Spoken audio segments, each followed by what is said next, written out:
Welcome along once again to the Cardiff City phone-in. A great win on the weekend with our game in hand. 3-2, a great score and good game to watch, but a really significant win. One of only 2 games played in our division. Back to top of the league we go, and building up a little bit of a break now. 8 points away from 7th with the game in hand. So the dream is starting to roll into place, Al.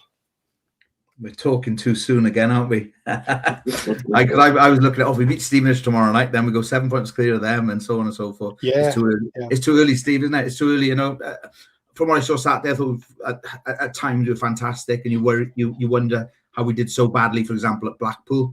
But when things are ticking, we look fantastic, and then the other end of the field, it was a bit calamitous for their goals. So it's strange. We should, looking at the next few games, we should be wiping the floor with these teams that we're playing.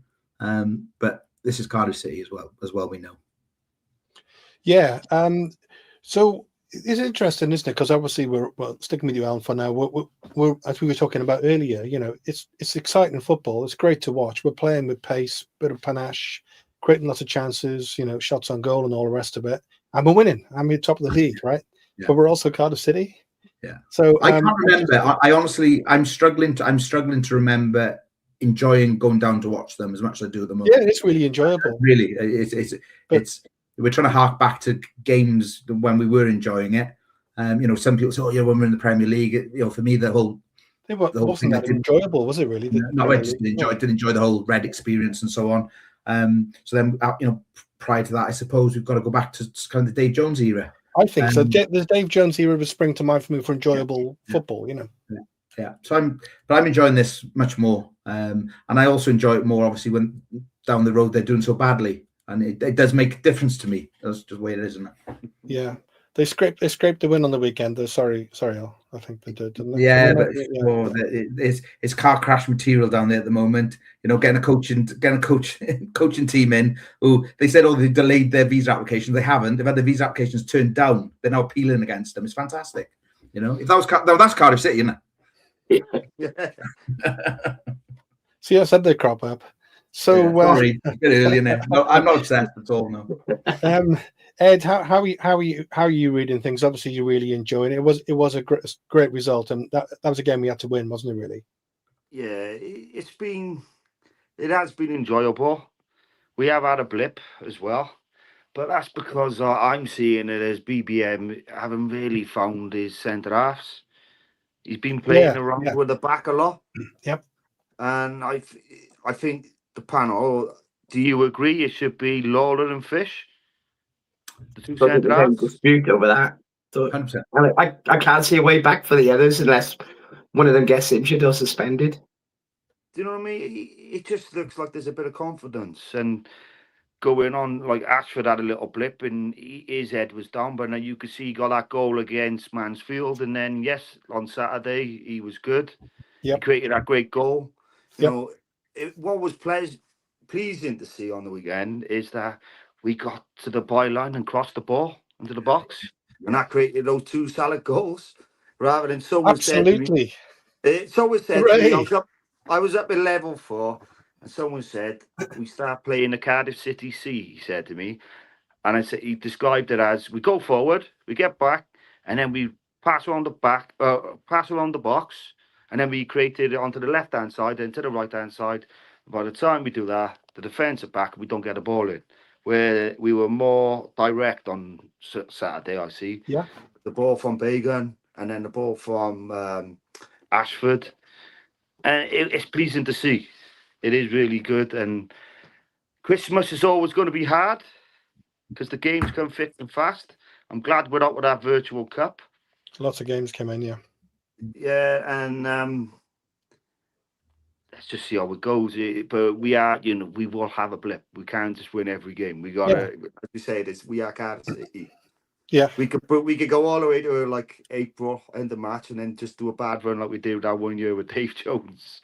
Well, I should remember. I can't remember the name. What was that club, Nigel, where we managed to that season? Was it Sheffield United where we blew the playoffs by losing like Sheffield Wednesday? Yeah, Sheffield Wednesday. Yeah. We managed to pull defeat out the fire that time, didn't we? Yeah. Preston. Sheffield Wednesday was another one last game where they blew it. Preston was the one I was thinking blown of. it a couple of times. Crazy result, yeah. Yeah.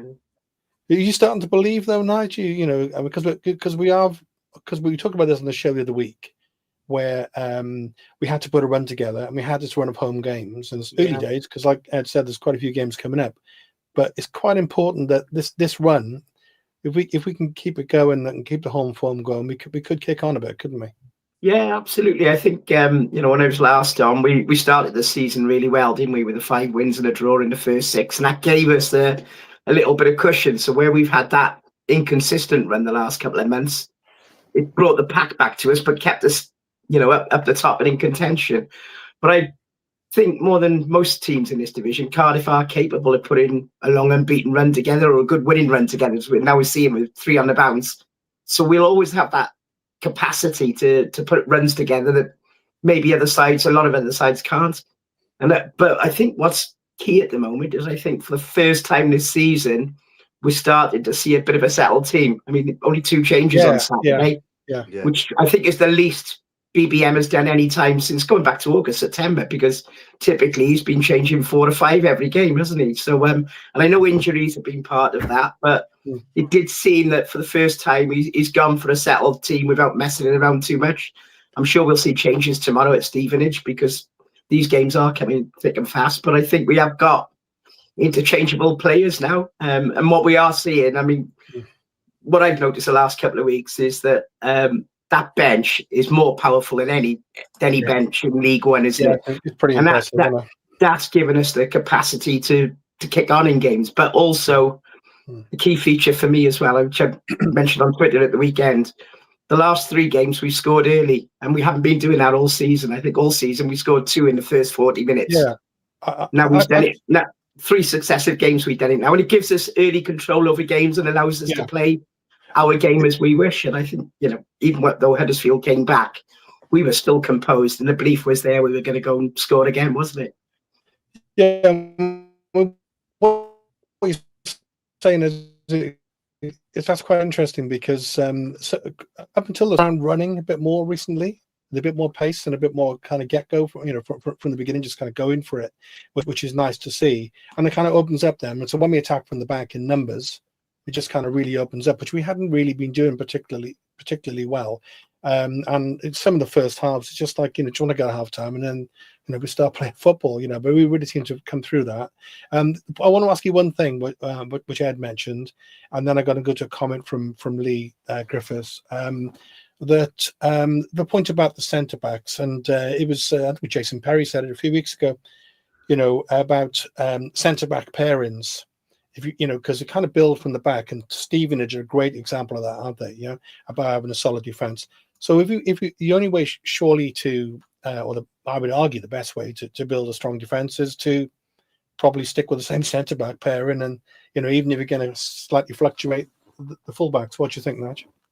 Yeah, no, I think that's the key. I think every game they were changing recently. When it was Chambers and Fish 1 week, Lawler and I'll show the next, and there was very little consistency. But I think for quite a few weeks, most Cardiff fans have realised that Fish and Lawler are our best pairing, and it might not even be the best 2 players individually, but they complement each other so well, don't they? They cover for each other. It's a bit of height in them. They've often a threat up front.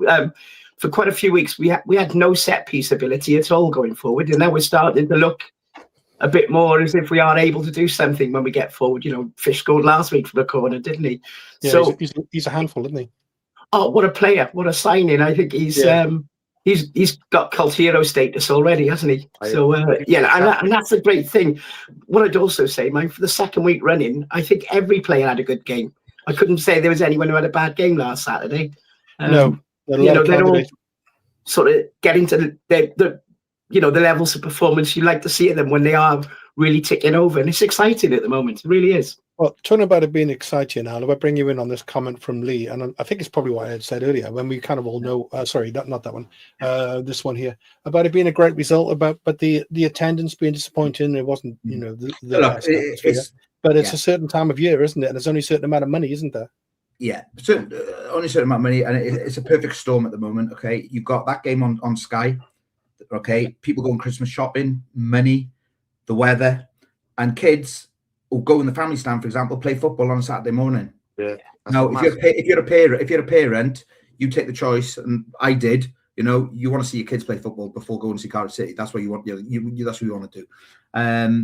I think it's difficult. I think they've got to change something to do with the family stand, because a big problem they've got there is some people will buy the season ticket in there for 3 or 4 games a season and never ever go back. It costs them £100 or whatever, and they've got a guaranteed ticket for every game that they want. But what that then means is, I read something online over the weekend where some guy said that the 4 seats next to him in the family stand have never ever been taken, but he can never buy those tickets because someone effectively owns those.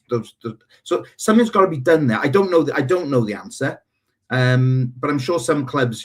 I don't think we should be giving season tickets away like that, because it's basically blocking people from then going down. But I suppose that's a more general point about the family stand. I think as a whole on Saturday, I can see, unless if you're like a diehard, it's not an entertaining sort of prospect, is it really? Yeah. Just for a little, for a day out, would you really go out in the rain down there? And again, let's be honest, a lot of people now, they've had their last payday before Christmas. Yeah. They're going to go down there and spend all that money. If they've already perhaps bought Chelsea tickets, I hesitate to say they bought Chelsea tickets, which wouldn't then go with their season ticket. So there's loads and loads of reasons, and I don't criticize anyone for not going down. I wouldn't, especially this time of year. I just wouldn't do it. Of course, the Doncaster game, they've done the special rates, haven't they? So hopefully, they're trying to kind of ameliorate it a bit that way, and hopefully that will help. But I saw Nigel a little dig. Sorry, I saw Nigel a little dig on Twitter about Swansea giving this giveaway tickets or something, and it works out. You can go down there for like £6 a game or something now. £3. How much to get out? Yeah. But yeah, it was. I don't know the answer. I think it's too easy for people to say, "Oh, they should turn put the Canton end at the family end and turn it around and all that sort of stuff." Yeah. I don't think that's going to increase attendances. We should start with the Chelsea match, maybe. Yeah, and look, as far as atmosphere is concerned, if you get the results from the pitch, you'll get a good atmosphere off it. It's as simple as that. Yeah.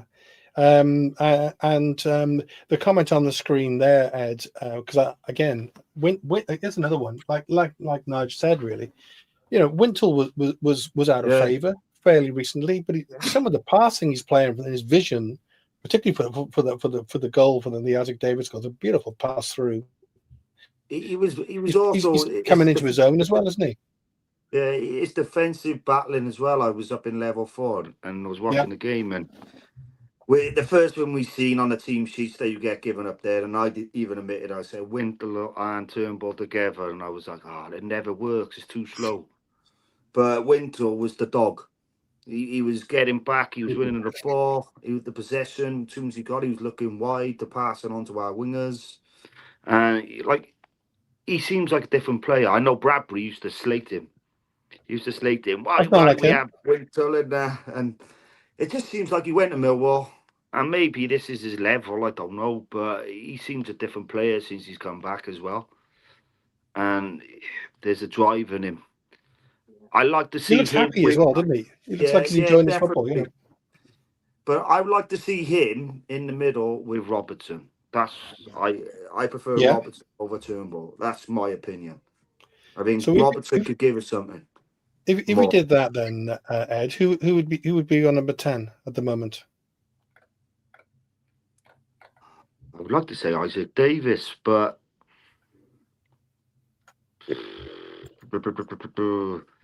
I like to see Salak and Robertson be up there, to be honest with you. Yeah, I quite like them together the other week, actually. Other than that, I would put. I think Isaac Davis should be starting, hands down. That's a great goal he scored, wasn't it? Really, really, really good goal. But like we said, though, when we look back at our bench, how powerful or much impact they put on the game. Maybe it's better when there's a bit of tired legs in the fullback or something like that. But I think he just seems to try more harder. He's got more in his blood give him more for the City than some of the other players. What's your thoughts on Robinson then, Nige? Because he came on like 88th minute or something on the weekend, really late on, and he's kind of the backup striker to Salah. He's a different kind of player altogether. Yeah. And he's also that much older than the other players. Yes, yeah. What is he? Season, I guess, yeah. I think he's 30 or 31. I think what amazes me at the moment, and you can tell it's a happy camp, is how these players who were established first teamers now suddenly find themselves on the bench, but don't seem to be discontented. Robinson's not doing a Mo Salah, is he? Because he's not getting game time, for example. And Penny NG, he can't stop praising BBM, even though he's not a selection every game. And that's not the Penny NG we saw the last couple of years. And I know, he made some comments today about that, didn't he? So I think he's just got something right in the squad. And because there is a level of rotation going on, they all seem to buy into it at the moment, don't they? And it's what I think with the number 10, however, is I got a funny feeling BBM's just going to go horses for courses and alternate it. I don't think Kellyman will be the number 10 tomorrow. He might go Robinson, or he might go Isaac or something else, But I don't think Kellyman will start as a 10 tomorrow. I think he's just going to... What do you think of Kellyman so far? Hugely disappointing, but I thought he was excellent that first half on Saturday. He was getting brilliant transformations in when he won interceptions a few times, didn't he? Helped set up that first goal, which what a blinding move that was. We only saw the last sort of 4 parts of it for the goal, but I think there was something like 20 odd passes that led up to that goal. And we've all adapted to it as fans, haven't we? Because a couple of years ago we would have probably we've always wanted this 100% up and atom football, but we sort of really got into this established passing about, recycle the ball if you can't get the opening. Can get a little bit frustrating at times, but they are now finding an end product, which they weren't doing 6 weeks ago. They seem to have found a groove all of a sudden, and it's great to see. I've watched that goal back, Nigel. I've watched that goal back, right, the first goal, right? And the speed of the passing for that goal, right? If you watch it in sort of TV style, if you like, it was absolutely fantastic. I've watched it back and back and back and thought, geez, this is a proper football team playing this. It's a class above this level, isn't it? Yeah. The speed with which we managed to basically go from one end of the field to another, it's just so worth watching back and saying, well, if that was another team, we would have been praising it as well. I think the big strength, we talk about Kellyman, but Joel Colwell came on through. I think Joel will play tomorrow night. I think it's going to be one of those games, isn't it? I think it's going to be rough and tumble. I think it's going to be a harder game. Isaac come on for Willock and then Robertson for Turnbull. I mean, like you said, that's a hell of a bench, isn't it? That's 3 first-team players effectively coming on. And I wouldn't mind if any of those changes were made tomorrow night. Robertson for Turnbull, Davis for Willock, Colwell for Kellyman, and then play exactly as we were set up. I don't think that'd be far off. I think you're onto one with that, actually. What I was going to say, though, Stephen, an interesting point, right? That none of us have mentioned so far, and I don't know if we play better because of it, because we're not trying to squeeze him into the team. Ruben Colwell hasn't been playing, obviously. I know, yeah. I know. We kind of looked a little bit more cohesive without him, and it's horrible. I don't like to say it, but sometimes you kind of think, but he's kind of, I don't know. Sometimes he's drifting in and out, and I think on Saturday, I preferred it without him. I know you disagree with me there, Ed, but obviously a great fan. No, come on, Ed, please disagree with him. Yeah, and what I'm trying to say, sometimes Colwell tries too hard to create stuff. Do you know what I mean? And we get caught out. We get caught out on the break. I think he's a great player. He's probably unfortunately he was having his probably best season he's had since breaking into the seniors, and just to have that injury is it's given the other boys a good chance though, haven't it? Really. And they got to step up. But I think in the comments, someone said they need a leader. Yeah. Which sometimes I do. Wintle was captain, of course, on the weekend, wasn't he? But is he a captain? I prefer to have someone like... I see Fish as a future captain. Yeah. That's what I believe he's going to be a future captain. I've always said that. But at the moment, of course, he's Wintle probably gets it because of his seniority, because he's like an older head, maybe. Yeah, that's what we do need, as the chap said, going away tomorrow will probably be pouring down in Hertfordshire. You've got to get the kids going, pick them up if they go down. Deal with the pressure as well. So and the comment on the screen there, right, just to bring you to that, from Steve. Hi, Steve. Which is amazing, really. They've only scored 19 goals this season. Just like a goal a game, or even less, actually. The same as Plymouth, was second to bottom, but they've only let in 11. So, do you think tomorrow, Ed? My thinking on it is, if we play the style that we started on the weekend, and we kind of go for the throat, and we get an early goal, they might just wobble a bit because they're just not used to conceding. Yeah, well, let's go direct. Let's get it to the byline again. Yep. Let's feed the salad. Let's feed I like it. I like this. It's great. Do you know what I mean? Get it across the box. Yep. He's a fox in the box when it comes to the air. But look at him when we played up in, where was it? I went up to Stockport. We deserved nothing. And, he just stayed there in the box and he got that header. It was like slow motion going in. But I think that's where his money's worth. Getting in the box and heading. It's a bit like, I'm not going to say Peter Thorne. He's apparently magic. I don't know if it's true. Is it? A bit like a Helgeson, he is. A little bit like a Helgeson. Yeah. Going back to Salah, Youssef comments. He's 6'5", yeah. So and he's he's not there to be a dynamic, pacey will-o'-the-wisp. He's there to put the ball in the back of the net, and he's great in the air. He's towering above them. And I'll contradict myself deliberately in what I'm going to say now, right? So Bagan got to the byline, left-footed player, put a left-footed cross in, couldn't miss, back of the net. Cian Ashford gets to the right byline, right-foot player, put in a 6'5" striker, back of the net. However, the Isaac Davis goal was created in another way, and he was an inverted winger because he got in from the left. So I can kind of see a little bit of it, but I think as an asset, let's use Youssef. He's top scorer in the division now. But Steve, did you see the flick he done? Yeah, it's beautiful, wasn't it? That was brilliant. Yeah. It was nearly like Lee Tomlin at Leeds. Oh, that was one of the better ones, wasn't it? Yeah. Nigel, bring you in. There's a music reference coming your way, which you'll like. Yeah, I think you'll like this one. When it comes to watching Wintle this season, the times they are changing. Yeah, absolutely. He's won us all over again, hasn't he? I think if we were on this panel a year ago, we'd all be criticising his attitude and what was going on. I mean, it was probably this time last season. He got into an argument with a crowd during the game, wasn't it, in the Ninian stand? And there did seem to be a problem with his attitude at NG as well. But then I think you just realise it was an unhappy club. It wasn't being run that well. It wasn't being managed that well with Reza. And maybe listening to NG today or seeing what he said today, Cardiff are playing. Let's talk about that, Nigel. You brought it up. You showed it me earlier. It's interesting. Yeah, he just said that. This season he's enjoying it because we're not playing fight ball, which they were playing last season. And I know I mentioned to you earlier, I found that ironic because NG was probably the leader of fight ball, wasn't he? He spent more time looking at the opposing striker, how to get him upset. All the dark arts were going on. And he wasn't concentrating on his football and got caught out for so many goals because he just wasn't defending properly. This season, you can tell he's just gone back to the way we saw him play, 2 or 3 seasons ago, when we all fell in love with him.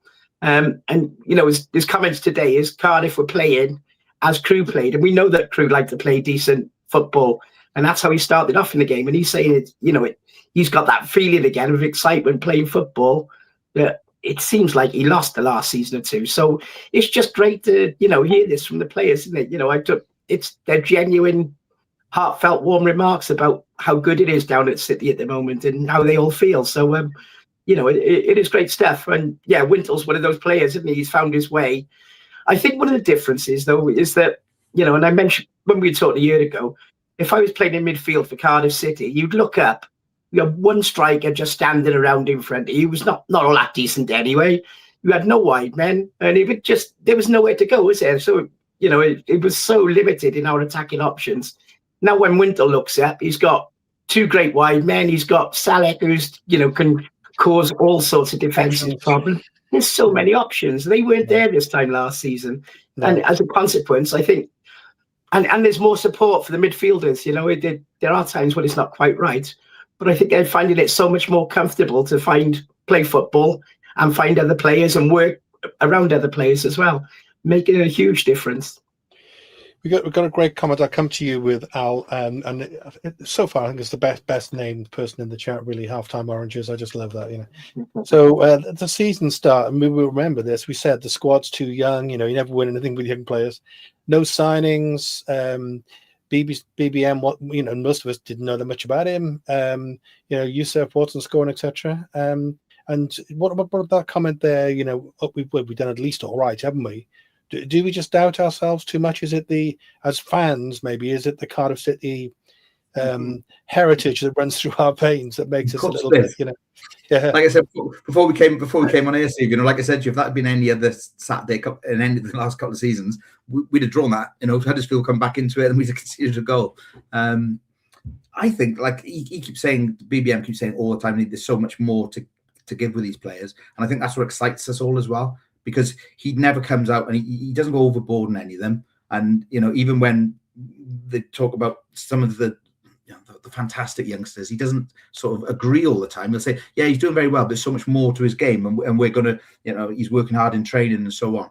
And I think that's what excites us, because we keep seeing that there might be one week where someone's going to get a proper hammering. You can just see it, where everything's going to tick. And I think that day will come. I don't think it's going to be necessarily a Stevenage away, where, you know, like I said, it's going to be a bit more of a dogfight, really. But you know, we've got Doncaster coming up at home, Exeter on the you know, the lowly clubs, like Doncaster, Exeter on Boxing Day. And someone will say, "Now, yeah, we said that about Burton Albion," but yes. I do think they're ideal games, really, where I think we can really, you know, put goals on people. We should say hello to Peter Kitchen, by the way. We mentioned in Doncaster Rubber, shouldn't we? You know, because you know, and then respect to Peter Kitchen. Yeah. There's a comment. I'll stick with you, Al, for now. Maybe I'll go round on this because it's a really interesting comment, I think. So as a follow up to the comment earlier from Halftime Oranges, also, should we lose some of the starlets to bigger clubs? You know, it's great to see we got an abundance of talents coming through the system. So that's a good question. And credit to Tan for the academy vision and coaches. It's working, because quite often he doesn't get maybe the credit that he deserves. What's your thoughts on that, Al? Because I suppose you got mixed feelings on that one, have you? I saw down to Darren Pearce. This is surely. It's an interesting one, isn't it? You know, everyone was going at Darren Pearce, you know, and he said, "Well, I'm not here to get results. I'm here to bring these players through." And he could quite rightly say, "Well, a lot of these are his players." I don't know who to look. If it wasn't paying off, we wouldn't be sat here saying that it was Vincent Tan or whoever. I don't know the answer. What about the first part, though? If we leave Vincent. It's interesting. What Ed said earlier about what Fish. He said Fish would be, you know, a future captain at the club. I think if Fish carries on with the acceleration of his career, I don't think he'll be with us. He's only 22, isn't he? So he's looking good. He's fantastic, and centre halves tend to get better, don't they? And I think I never did. I think him and Lawler, if you know, they're fantastic, and they're head and shoulders above any centre halves in this league, aren't they? I think we'll struggle to keep hold of them. I've got to be honest. What about the first comment there, though, about the youngsters? You know, sort of hinting at maybe, you know, I suppose it's money talks there, isn't there? But you know, do you think there's any mileage in that? I think the best chance we've got of keeping these youngsters is an emotional one, whereby their local kids probably living at home with their mum and dad, and you know, they're quite happy to stay at home at the moment. You know, Lawler from Caerphilly and so on. But like you said, money will talk, and there's going to be big money coming in, I think, for a couple of them. And I think perhaps January, we were talking on the weekend, you know, people saying, well, you know, if we lose them in January, at least get them loaned back to get us out of this division, because someone said we don't want to be in a John Toshak position, you know, and it would be stupid, wouldn't it, to get rid of our best players? Just we need to get out of this division, because nothing's easy, is it? I mean, we've seen teams go down and never ever come back up. Yeah, Plymouth at the moment. You know? Yeah. Oh, look at Plymouth. Yeah, I thought Plymouth would do really well this season. You know, that's the way they battled to stay up last season. But I met with my brother-in-law on the weekend, and I was talking about how much I'm enjoying the football, and he asked me about the coach, and I said, he's great. He said, you don't say that very often, so it is quite a kind of positive time. Now, bearing in mind there's stuff going on behind the scenes, obviously, with the club, Ed, and something we'll talk about a little bit later on, is kind of in the news at the moment. So I don't know whether that changes the agenda, but if we think like Ronan Capaccio, should we say, and Dylan Lawler, and let's say, a club like Leeds, they've got like 3 or 4 Welsh players already. Let's say they came in by 20 odd million, I'd like to say we don't lose them, but like I think if they were, we are Cardiff City, we do sell. We will sell, but like Al said, it'd be nice if they got sold. I don't think they're ready for Premiership, those two yet. I don't think that. I think Capaccio he's got it there, but he gets caught out a couple of times. I think with Lawler, he looks great. He's read the game. I think someone told me he's captained the team all the way through his years. Okay. And he looks good at the international level, but his international level slower. I don't know. If he goes in the Premiership, I think he could get sold and then he'd end up coming back on loan. I think so. That's what could be drawn up in the contract until a certain time, and then it'd be goodbye. If the big guns are after him, but that's what you do, especially when you're in like international football. So, Nige, do you want to comment on that?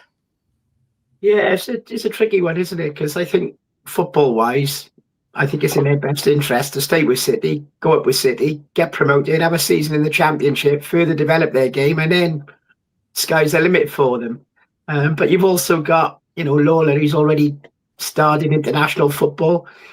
We're live on ITV and Sky next week, aren't we, against Chelsea? If he stars in that game, he's almost writing his own transfer. But then you've got to remember, he was a player who could have left us in August because they just didn't handle that new contract of his that well. And I know he had really good options and offers on the table at home and abroad. And he chose at that time to stay with Cardiff because he felt that's where it was best for his career.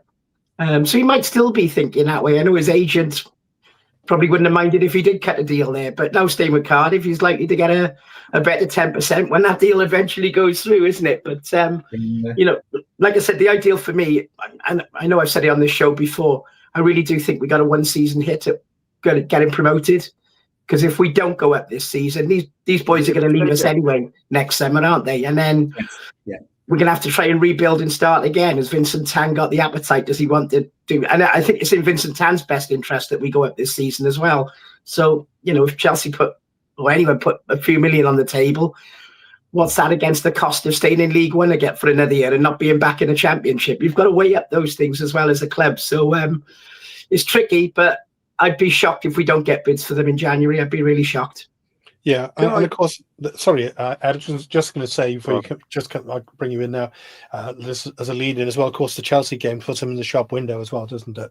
Absolutely, yeah. Like I said, those boys, they play well in that game, and 2 weeks before the transfer window, hopefully they'll have a crap game. sorry, Ed, come in. Sorry, Ed. No, I was going to say something. We mentioned about Vincent Tan a few times, and at the beginning of the season, it was all about a takeover. Yeah. And in ironic, the football has got better and all that has gone out the window. Do you know what I mean? Yeah. We were all talking, we get bought out. We still think like if they do win the case and everything, we get sold. But it's just when you get a happy stadium and happy people, the negative kind of brushes away. But it is us fans being fickle. Do you know what I mean? I was going to say that word, yeah. I'll admit I'm fickle. You're up and down with the club, but it's nice to see we're on the uprise, not on the downslide at the moment. We're at the peak, not at the peak, but we're at the peak of the season where we're doing well. Yeah. it's nice. And we're starting to pull away a bit, at least from the playoffs. So which is nice to see. Well, the point that Ed's making there, Al, is quite an interesting one, because I think it was a Peterborough game when that comment came out from Dalman, which was issued on the day of the game. I remember the first home game, I think it was, and it was kind of like a surprise statement, and because we'd heard all the rumours, hadn't we? Aaron Ramsey and all the rest of it. Yeah. And so. And the argument was, again, as with the players, getting back in the championship, and then your asset values rise and all the rest of it. I mean, and of course, we can't talk too much about it, I suppose, but we got that court case now, which is kind of kicking on a bit as well. Do you think that any kind of possibilities of the club being sold on are in abeyance for now, and it's tied into us going up? Yeah, as simple as that. Yeah, I think two things. I think, as far as Vincent Tan's concerned, it'll be us going up and the outcome of the court case, and then he can sort of reassess his position. Then again, no matter how much these bids come in, as I said last week, it's down to one person whether or not to accept a bid. No one else. It's not down to the manager, not down to the coach. And you can ask their opinion, but it's at the end of the day, it's going to be his money, isn't it? And his money to decide. If someone's making a £10 million offer for one of what he considers to be his assets, then who knows? But as Ed had said, and I'm sure Nigel agrees, it's in his interests to get us promoted. Yeah, and that's as a businessman. Nothing to do with being sick supporter. Of course, as a businessman. Because if you go down there on a Saturday, you talk earlier, Ed, about level 4 and so on. You go down to hospitality there; they're not getting any money in. The hospitality on the weekend they wouldn't be selling the advertising. They wouldn't be selling the tables in there. They got all the executive boxes and so on. They're not selling them. So the match day money going to the club at the moment is minuscule, really. And that will change. It'll be good for the Chelsea game, obviously. But if we go up, all of a sudden that all changes, and there's more money coming in, and more local business. Sorry, it relights. Yeah, it does. It does. I've seen today. I mean, crikey, some of the offers they got on at the moment. The one, go out and dig the pitch before the game. Really? I didn't see that one. No, honestly, you can. So the three hospitality ones now are: you can have lunch with a legend. I don't know what that's going to be. You can go and dig the pitch before the game, or you can go and sit in a dugout before the game. And it's like 160 quid or something. I mean, it's pitiful, really. Poured out if you've done that. But it's pitiful. But it just goes to show how little money they've got coming in. They're just trying anything they can. If they're charging for the mascots, let's have 10 mascots. It's a whole different game. If we go up, they're only reliant upon the Sky money that's putting us through at the moment, and that is why, for all people say, why are we playing at 12:30 on a Saturday and so on? Well, because Sky rule what's going on. As simple as that. So that groundsman offer, was it £169 to help fork the pitch and then have a meal and drink? No wonder they got no money coming in. Who's going to pay that in there, right? I wouldn't do that to my worst enemy. You can build up an appetite, I suppose, can you? Hey, Nigel, do you remember Peterborough where we went on the pitch and changed it's how the Barry Fry. Took the pitch then for free. So I want to just come back to Al on this one, and I'll be a delicate topic, so I'll be as delicate as I can. So again, on the weekend, yes, I'm enjoying the season, and again, as Nigel said, I totally agree. It's all great, right? As long as we go up. Yeah. We have to go up. Right? Yeah. So and then in the background there was a statement from the club, which I think was emitted yesterday. Kind of a fairly bullish kind of statement.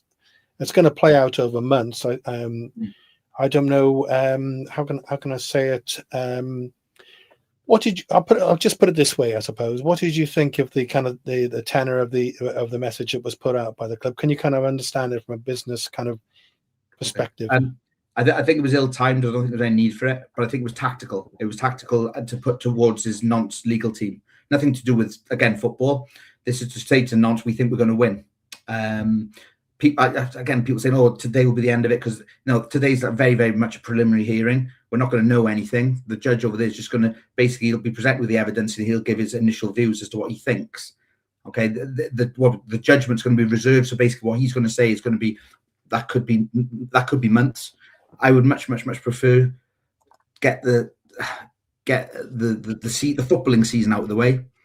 I don't really, although it was a strong statement. Okay, I don't think there was any need for it. I think it can distract from what is the most important thing, which is promotion.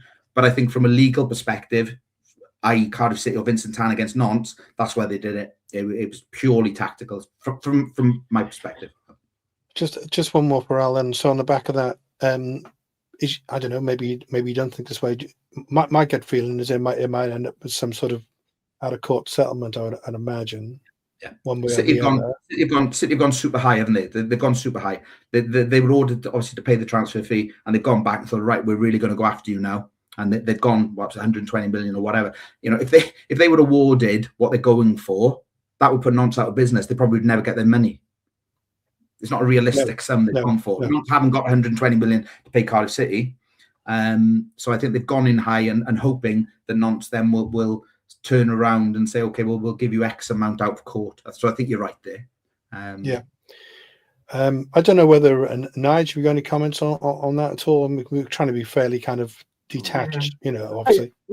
I agree with Al. I just didn't feel that statement was necessary. I think it was fine for the club to say, we got this here and it's the next stage of it and we'll get an outcome next year. But to go into some of the remarks they made, I think we've all seen on the socials today, it's just kicked off, hasn't it, with supporters who don't understand the nuances of the case, why Cardiff have a claim.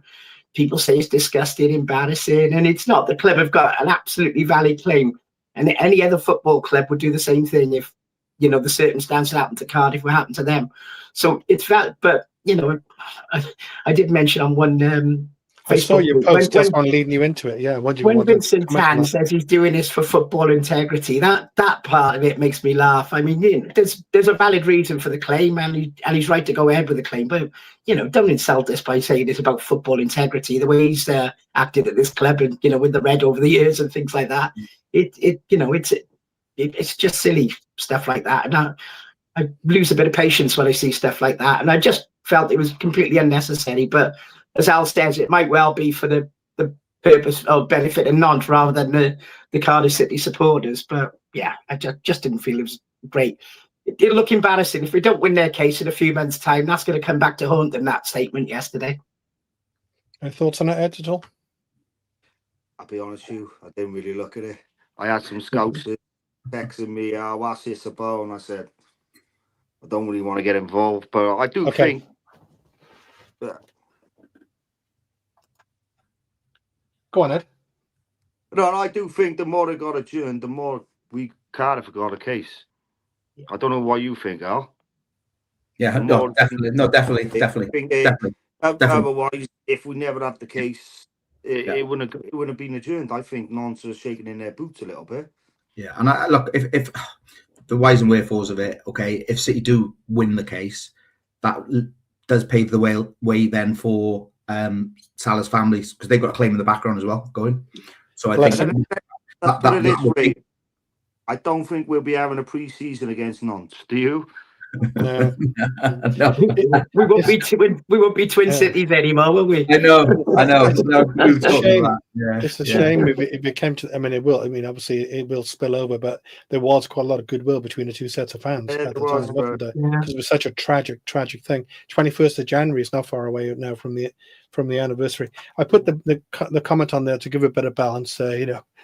Vincent Tan talking about credit with the kids, because he often doesn't get that. And is an interesting one. And I'd just ask you this one first. This is a good comment, I think, because it really bugs me. Remember the old days when you had, was it 4 steps with the ball and all that? Yeah. Oh yeah. Good to see the referee enforce the 8-second rule against Trot, even if it almost cost us, because it's going to take, isn't it? It's going to take the referee at some point to actually, impose the rule, because it's like the elephant in the room, isn't it?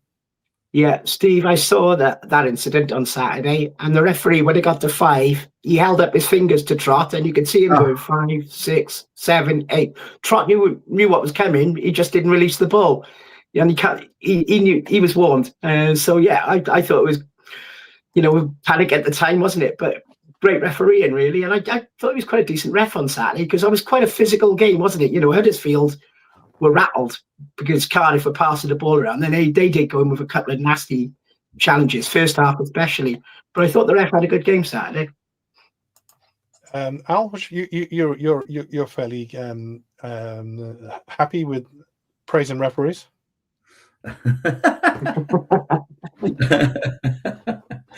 Well, I say it every week. People perhaps I don't realise, but what's happened is a lot of the refs lower down the divisions have all been sort of slowly promoted up just because of VAR. So in VAR, they're taking a lot of the weekend's referees. So the lower you go down the leagues, the more inexperienced the referees are. And I know that from League Two, they've got some debut referees at the moment, which is it's quite scary. But I think the standard refereeing's can be pretty appalling, but it was all right on Saturday. It was okay. I thought Huddersfield did all right, but reading some of their supporters' comments, they're not happy at all. I thought they were all right. I didn't think they were a bad team at all. Well, they've probably got the same attitude as us, haven't they? Because they probably think that, you know, with the too big a clip for this level. I had them as favourites to be there or thereabouts. I think they could still come good. Yeah, I thought they were all right. I think tomorrow's going to be the unknown for us, isn't it? Stevenage, no one expects them to be always. Yeah, but no one expects them to be there. Obviously, the defensive record, like Steve said earlier, this defensive record is really, really, really good. I don't know what to expect. I mean, Perry NG today said, "Oh, it's going to be a physical battle." So they've got some big lumps, haven't they? Yeah, Alex Ravel's the manager, isn't he? So yeah, of course, he's going to be playing. They're going to be playing. That's why I think they don't score many goals, because they didn't score many goals when Ravel played for City either, did they? I think we scored him after the screaming in the playoffs. That was it. Yeah. You're going up tomorrow, Al? Yeah. Yeah. Like I said, sorry. You'll be on Sky again. They show you. Yeah, I didn't leave that. I didn't let the Wimbledon game. I don't think I lived that one down, really, to be honest with you. Well, we do need to talk about that a little bit, I suppose, don't we? I was a little bit excited, yeah. You always predicted it, though, didn't you? To be fair, I just think if we get those points tomorrow, I am getting carried away, but you're starting to pull away from some teams, you know, and then all of a sudden you get the momentum going. And we could be that team, you know, that just sort of goes away from the others. We won't, will we? Come on, we'll probably lose tomorrow. Ed, it's an interesting one tomorrow, and I think I'm right in saying that. I might be wrong. If I'm wrong, I'm wrong. But I don't think we've played them before, so I don't think there's any stats available us against Stevenage. I don't think we've ever played them before, actually. I don't think we have. But in any case, if you think about Cardiff City, you know, a few years ago we were a Premiership club in the Premiership a couple of times, been the FA Cup finals, Here we are in League Division 1. Much as we're kind of enjoying the ride, you know, so far, it's kind of funny, isn't it? You know, we're thinking, we got Stevenage away, that's a toughie. You know, when we're going to puff Alex Ravel, I can't name a single one of their players, but they've done well, haven't they? They're tough enough to crack, obviously, at home. And away, they've had a great start to the season. Yeah. You know, and like you said, it's the unknown, and they must have a good home form. It's a tight ground. Yeah, it's a new ground it'll be a new ground for everyone, and that's why I think it's going to be sold out. I think they done all right against Bradford, didn't they? Bradford come here, and they were probably the best team I've seen down here, and Leighton Orient. Orient were good too. Yeah, and they played well anyway. They played well. We got to start well, and we got to then be a unit. Do you know what I mean? Would you think? Would you be thinking? I don't know, because they got that defensive record. Do you think we'd like to change things around a bit in the way we approach it? What I like, Steve, is just to get to the byline. I'm going to say it again. Just get the. These are the best comments of the season on the show. These are. It's just, I'd like to see taking on the winger. Let's see the counter attack as well. Do you know what I mean? And I think we were starting to show a little bit of dangers with the danger man up there. And then, what's he on now? How many goals he scored in the league? 9? Yeah, I think so. 9, yeah. I expect 10 in him, all competitions. I think. I expect him, if it carries on, I expect him to hit 20. Yeah. And I think, I'll be honest with you tonight, I think he's going to get another goal. and I think, fingers crossed, we win 2-0. That's my prediction. That's an interesting one. Their top scorer is somebody called Reed. He's got 6 goals. That's not Bobby Reed, was it? No, it's a J Reed, and I think he's the only one in the list. Apparently, somebody said on here that they're number 2. I don't know who that is. I'm going to name, but the number 2 apparently is a good player. And what about Nige? Do you have any? Because I do, even though we're doing great. I mean, that goal we conceded against Huddersfield on the weekend, such a mess of a goal. Yeah. Sometimes we There's a do little look a bit bit of vulnerable lucky at as the well, back, but yeah. and they're all big lumps. Does that concern you from dead ball situations? Yeah, I mean, hopefully, City have shown a bit more metal recently, and I think they are getting to grips with things. But if you look at some of the away games where we've played these aggressive, physical, in-your-face teams, I'm thinking of Port Vale, Stockport, Northampton, even for a while. We have found it really, really tough battles, and sometimes we've got results possibly we haven't deserved in a couple of those games. But they found a way to get a result. But you would like to think that now they're sort of hitting their stride, they can, really stand up for themselves more than they have. And I think, those boys are getting more mature. They're still, you've got to remember, some of them are still first season pros, aren't they? But I think as the things have progressed, you can see them progressing as well and getting more physical with it. So they've got to stand up and be counted tomorrow. You can't rely on just turning over by Stevenage just by playing 30, 40 passes around them. That's not how it's going to be tomorrow. No. So yeah, they've got to show their mettle, and they're top for a reason, and they want to stay there, and they can get a really big statement win tomorrow, and which would be fantastic going into this Christmas period as well, because that gives us really good gap then going into that with those games to come. Yeah, I want to bring Al in because there's a great comment. I got to bring him in on a second, but obviously we're talking about a glamour tie tomorrow, Al.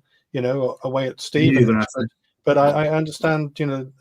Hal wants to know: do you think Boca Juniors is overrated or worth a visit? I'll just say it's worth a visit. We'll just leave it that, shall we? Yeah, it's worth a visit. I was all lined up to then say, because someone had just said Stevenage haven't lost at home. Okay, they've only won one in the last 6. Okay, and they're up there because of their early season form rather than how they've done lately. Okay, they've had a couple of they beat Luton. I know it's their derby, I suppose. And they beat those 2-0. What a horrible match that would be. Yeah, but we're just. I think if we're trying to look for the positives, if they were anywhere else in the division and they only won 1 in 6, we'd be going there with an awful lot of confidence, wouldn't we? It's just that it's because they're up where they are. Yeah. I'm feeling confident, but well, I was confident. I was confident for the Blackpool game, and look what happened there. You got to watch what you say on this show because it comes back and bites you. Always. Geraint, sorry, he was referring to the Huddersfield number 2, Sorensen. Apparently, it was a decent player. What about Ed, with the fact that it's quite a physical division, League One compared to Championship, clearly. Lawler, he's got a great style about him. Fish is, strong lad, but I suppose if Stevenage, I haven't seen him play, but if they are big, solid. Hostile kind of physical players. You think they might be targeting the youngsters? I don't know. I think they try and target our fullbacks more like the Bagans, but Bagans, he's a solid chap. He likes to put things in mind. I think they're going to be challenging the fullback. Regarding Lawler and Fish, what I like about him is Fish is normally he wins the air battles, and then he's more of like the sweeper. Yeah, he can be better on the floor, and that's where it kind of works. But they got to dig in. I don't think I'm just praying he don't start Chambers. Chambers is a midfielder all day. For us, he's better in midfield. Regarding centre half, if he drops back in, I'm just praying he don't change it, because then it just goes missing. Okay, Nigel, do you want to respond to that? Yeah, and Chambers in particular, actually, because it's another one, senior player, decent salary. Not got much of a look in, is he? Yeah, absolutely. I mean, I think he fits in well at the club. You know, if football-wise, I would say I wouldn't be disappointed to lose him and bring in someone else in his place in the January window. But you know, I don't know what he's like as a captain behind the scenes. You know, he's obviously is seen as a leader as to the group because that's why they voted him captain in the summer. But I always worry when I see Cardiff play Chambers and centre half because he can be hit or miss. He has had a couple of really good performances. Wrexham in the cup, he was fantastic that night. But then for every Wrexham, there's a game where he's bloody awful, isn't it? So you know that's the worry. And whereas the two we got are really showing consistency of form now and complement each other so well. It looks disrupted when we haven't got that pair. Yeah, and of course our show, and there are some comedic comments in the chat, but our show is out for a while. Yeah. And so then we are down to Chambers, who he's got a good, you know, he's played some really good clubs. He's played for England and all the rest of it. But you know, I think I agree with you, Nigel. Wouldn't surprise me actually if we didn't move on come January, or certainly by the end of the season. We got Doncaster to come, Al, of course, on the weekend, which we talked about as well. So we'll do some predictions on them in a second. But can I just put the word to you, and the word is Wimbledon. Well, yeah, we did have that conversation, didn't we, last week? Right, don't. I'm not going to say the question was. You don't want that. You don't want to talk about the other one. Did you? Yes or no? Just a yes or no. I wish I had. Okay. Yeah. Someone do a betting odds. Basically, they were if you put money on Wimbledon, you'd have got very, very, very good odds a couple of days before the game. And I think a lot of people put a lot of money on them. Apparently, because all of a sudden the odds came in right as the game was kicking off, and you'd have made Matt Turner, was it? Yeah, you'd have made an awful lot. So we discussed this last week, and I said to Steve if anyone's put a lot of money on, and no, I didn't, and I don't know anyone who did. Do we care? I suppose do we really care? I don't think we really care that much. I hate seeing us lose anyway and watching it on TV. Nice getting battered. That's about it, I suppose. Because he came out after in the press conference. He's so bloody cool, isn't he? He just turned around, manager, and just turned around and went, "Oh, I think it was a really good experience for those youngsters." And all of a sudden, he turned a negative into a positive, and we were all agreeing with him. So yeah. Because it wasn't the weakest. Ed was surprised. It wasn't as weak a side as I expected. You know, there were some first. We had a fair few first timers. Yeah. But with that Osho, I don't know if he's gone to Marseille. Where did he go? He was in France, wasn't he? Yeah. I don't know if he lost the yellow, but he's been calamity. Yeah. So it's a bit of a blessing. Give him time. BBM, I'm going to say, I don't think he'd have signed him. He's a bad player. Give him time. I'm sure. Hopefully, he'll come good. Yeah. So, actually, we won't even go with the Chelsea one. Let's just go with. So we got tomorrow Stevenage away. Eddie said we're going to win 2-0. Do you want to give us a prediction for the Doncaster game? Question: does Billy Sharp still play for them? Well, I don't know, but I can have a look for you. Because he always scores against us, Steve. Yeah, he's so old. He's Billy Blunt these days, though. I thought he played for the Good line. If he's playing, it's going to be 3-1 on Saturday. And he scores. Okay. Al, both games? I think we'll draw 1-1 tomorrow night at Stevenage. I think we'll beat Doncaster 4-0. Wow. Okay. And I'm just trying to look. I couldn't see. I didn't have time to check, Billy. At night, what do you reckon? Optimistic me thinks 1-0 to City tomorrow, but 1-1 if not. But I do think we'll put 3 or 4 on Doncaster again, as we've done the last couple of weekends. On Saturday. And 2 clean sheets in that case. Yeah, if we get 4 points from those 2 games, I'd be more than happy. I'd take a point now tomorrow night, but I want to see us go for 3. Sharp plays for Doncaster.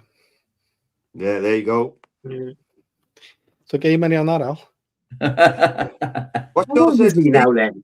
He must be about 40. Yeah, I know. Still scores goals though. Anyway, thanks all. Great show. See you soon. Thank you very much, Steve. Thanks, guys.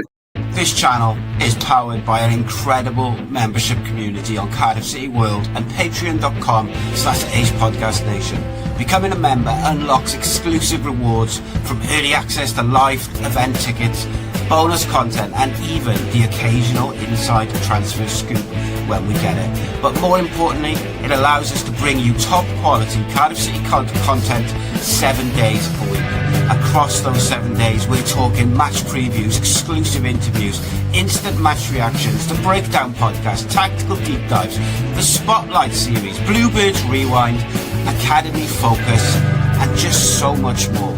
Led by myself, backed by an army of passionate Cardiff City fans, this is content created by fans for fans. Balanced, professional, and 100% all about the club we all love. If you enjoy what we do, then join the community today and support what we are doing as we help to keep Cardiff City World flying high.